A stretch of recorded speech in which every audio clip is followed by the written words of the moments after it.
உண்மையை சொல்ல. உண்மையில் என்ன நடந்தது என்று புரியாத குழப்பத்தில் வேதிகா நின்றிருந்தாள். பின் அங்கிருந்து இருவரும் கேபில் வீட்டிற்கு கிளம்பினர். அண்ணா, அடையார் போகணும். Okay madam.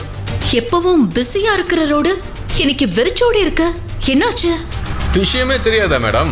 இன்னைக்கு யாரோ ஒரு டெலிவரி பையன் மினிஸ்டர் மகனை அடி புரட்டி எடுத்துட்டான் போல. அதான் ரோடு வெறிச்சோடி கிடக்கு.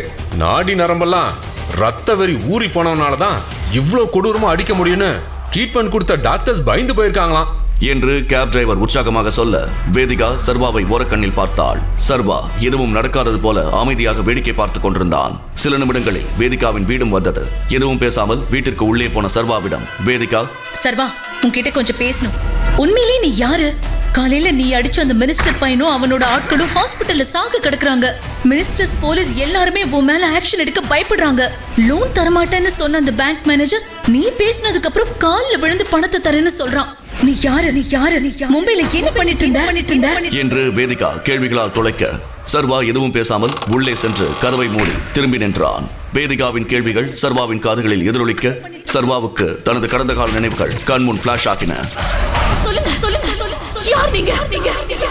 உண்மையில நான் யாரு? பாம்பேல எனக்கு என்ன நடந்துச்சு?